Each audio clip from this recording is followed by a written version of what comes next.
Gaffer, leave the result for a moment. Performance-wise, how happy are you, or not?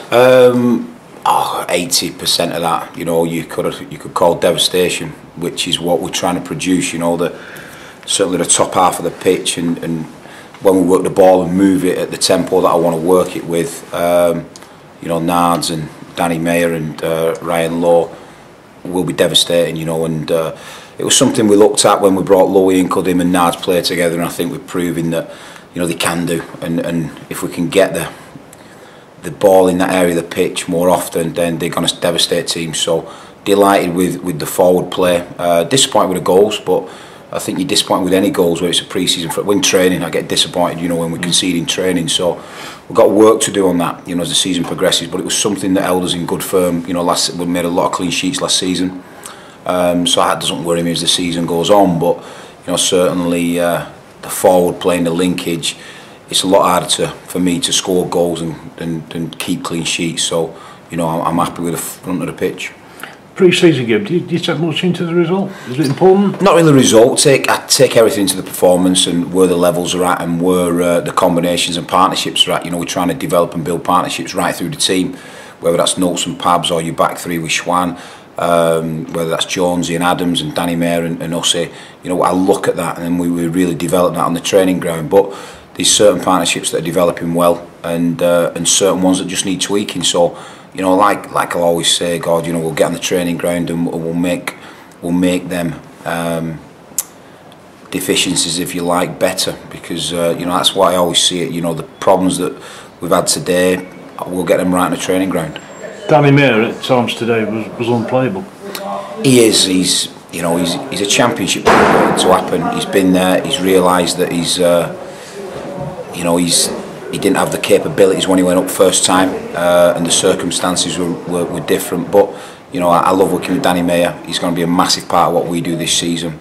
Going forward, you know, I don't believe there's a better ball carrier, you know, in and around the game. I really do think he is that special, and he's added a function to his game as well. So delighted with Danny's performance and his pre-season. He's you know, he can build off that because he's not missed a day's training. Done every game as well. So nah, he's a special talent. Lowe's got in on the goals at last. He always says he doesn't like scoring pre-season because it wastes them. Come in. I don't know. You know, Lowe's, he's been fantastic. You know, as a person, he's surprised me with his fitness. He really has. You know, I've seen him chase down the two centre halves and Foxy today. You know, incredibly. Him and Nards, like I said, developing a good partnership. But I think Lowe just loves scoring goals, whether it's in training, whether it's a shooting session. You know, he loves scoring them.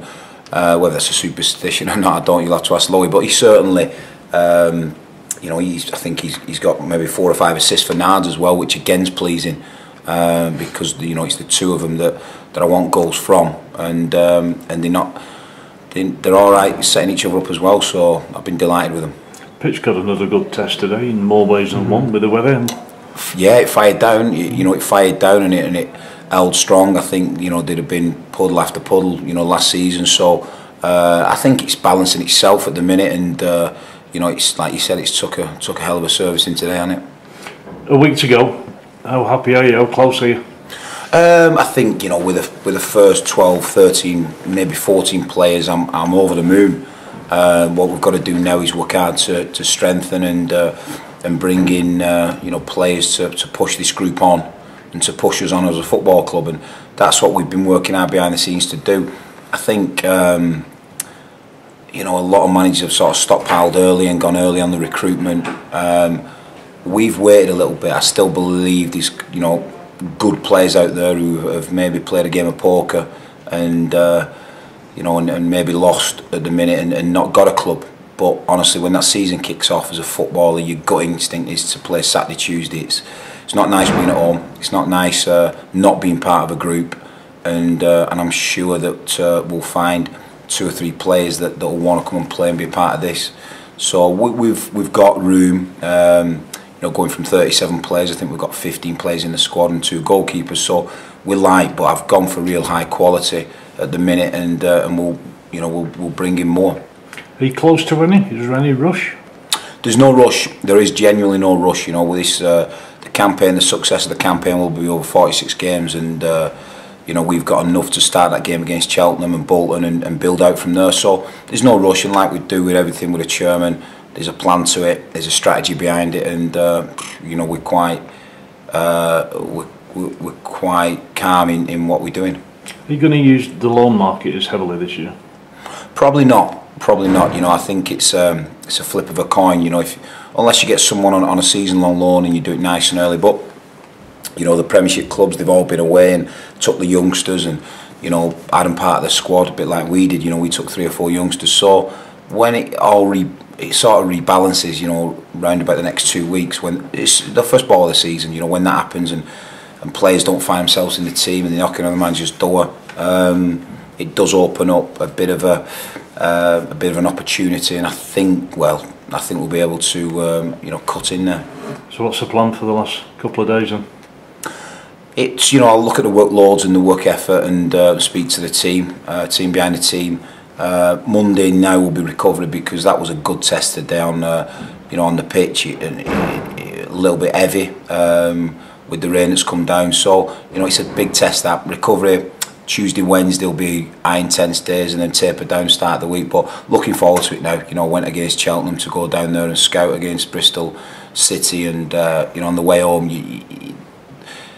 it's getting closer. You know, and we've played a lot of varied teams, but now it's, you know, it's really getting closer. And this last week, this preparation week, will be certainly fine tuning, and looking forward to it. And injury wise, you've got to be happy with how you've come out at the end of pre-season. Yeah, delighted. You know.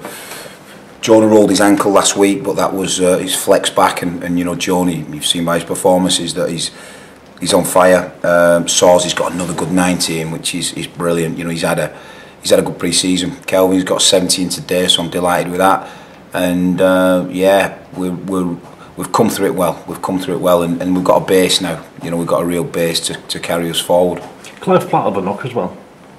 Clive Platt's been injured from sort of the summer. You know, with his calf and some muscle tissue on his calf has just hardened, so he had a bit of a shave on his calf in the summer, and he's, you know, we're just nursing him back and making sure that he doesn't break down. And really, the calf injuries that Clive's had has never been rectified fully. They've always been half jobs, so we've done a full job on it, and you know, we can just slowly get Clive back up to full fitness. Brilliant. Totti was saying he should start training Monday. Yeah, you know, we've calmed down a little bit with Tots. I thought he would have been available today, but you know, we just erred on the side of caution, Keith, and Monday we'll be able to take his training load up. I've not added it up. I'd be interested if you know the answer to this, really. But of the recruitment so far, there must have been a lot of promotions between them. You know, I started adding a few up, and I thought, wow, you've got a lot of experienced boys, and they've had success. Yeah, they've had a taste of that, and I think one thing, Keith, and one thing when I bring a player in is we want to know where his fitness is at, and the one who's blown me away is Ryan Lowe. You know, incredible professional. He's as fit as I've ever seen him. You know, it wasn't just a case of bringing Ryan home. You know, could he do it? Could he play as dynamic as I want him to play? And he's proved it 1,000,000%. So, you know, we've got experience, but you've got to have dynamic experience, and I'm seeing that. You know, Kelvin, a dynamic player, and he's still 30% down. He is by, you know, 30% down where he needs to get to. So we've still got a bit of work to do. But like I said, you know, people will focus on the Cheltenham game. We're focusing over a 46-game period. As a former player as well, who's the more hungry player? The one who's not had a taste of success, or the one who's had and wants more of it? I just think good professionals they actually, in an insane way, just enjoy a mad pre-season, a tough pre-season, and then just want to get the competition started. And that's why pre-season's false at times. You know, you see teams and they blow you away, and then they start the campaign and it's like being a false dawn. So I don't want to get carried away, and I think that this group of players, we're building towards the 46 games. You know, I've got to prepare them for that, and they're looking forward to the competition now. You mentioned, I think the other week, about wanting to get a striker in. I always say, look at the other person's point of view, and if I'm a striker looking for a job, unless I don't use the word desperate, you know, I'm looking and thinking, well, Jesus, I've got Nardiello there, I've got Lowe there, I'm going to struggle to get in this side. Is that one difference you've had? Not really, no. It's something we're just playing a waiting game, and you know, just waiting for clubs to decide what they're doing on certain players, and you know, we thought we'd come close, and with a couple of injuries to some players, then that one got pulled. So it's always evolving, that situation. It always evolves. I think, you know, we can perm different strikers over a season. We can utilise, you know, different formations. So, you know, with them two we've got, it's going to be evident that they might not be able to do a Saturday Tuesday, you know, so someone can come in then. But I think if we look after them, keep them fit, keep them, you know, the recovery strategies right, then for the bulk of the season, them two, bar injury, will be a formidable, you know, partnership. Frightening. Devastating at times. Yeah, frightening. Just on the other thing, young Joy Thompson, is he close to a contract? Yeah, we're looking at probably you know, sort of play as you earn contract type thing with Joe. He's done enough pre-season to show us that his body's going to come back to full strength. He's still not there, and his body's took one hell of a knock. But I do feel as though he's done his enough, and the type of wage we're looking at will give him an opportunity to work with us, and we've got a good team here that he can work with to get his body strength back. But it is coming. Excellent. Yeah, Widdowson and Pete Sweeney, are they gone now? Well, we're still in talks with them. You know, we've let them. We had an intense week in Tenerife, and then when they come back, they had a few different options that they've got. So I've told them to go and explore them, and you know, something might develop early next week on that. We'll just have to wait and see. Is that both of them, or one of them? Both of them. Oh, both of them. McCall, anything on there? He went with him. Again, Paddy's been. He's had some good offers back home and abroad. So you know, unlikely. Possible? It's a possibility. It is a possibility still. You know, Paddy's. You know, I know Paddy probably better than anyone in terms of football, and his heart might rule his head on this one, or his head might rule his heart. Well, I'm not too sure which way it'll go. Yeah, really? Yeah. Is it a toss of a coin as well? Well, I think Paddy. One thing I know about Paddy, he will always go home. You know, his family's at home, and he's got a good family at home, and he'll always want to end his career at home on a high, but he does enjoy the English challenge. You know, he does, and I think it's a tough decision either way. But we're still in negotiations with Paddy, and we'll see how that goes.